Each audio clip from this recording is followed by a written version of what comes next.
দক্ষিণ আফ্রিকার পূর্বাঞ্চলীয় ইস্টার্ন কেপ প্রদেশে ভারী বৃষ্টি ও তুষারঝড়ে সৃষ্ট বন্যায় কমপক্ষে ৪৯ জনের মৃত্যু হয়েছে। মৃতদের মধ্যে বেশ কয়েকজন স্কুল শিক্ষার্থী রয়েছেন।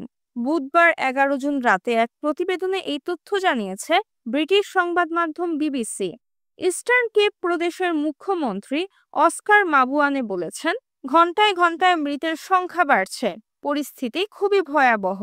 এর আগে গত মঙ্গলবার সকালে মথাতা শহরের একটি সেতু পার হওয়ার সময় একটি বাস পানির স্রোতে ভেসে যায়। বাসে থাকা ৪ শিশু, চালক ও কন্ডাক্টর সহ ৬ জনের মরদেহ উদ্ধার করা হয়েছে। মাবুয়ানে জানান, বাসটি পরবর্তীতে একটি নদীর পাড়ে পাওয়া গেলেও এর ভেতর কেউ ছিল না।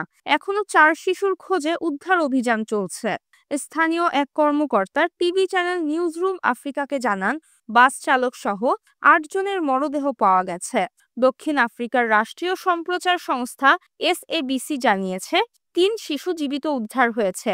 তারা গাছে উঠে বন্যার পানি থেকে বাঁচার চেষ্টা করছিল।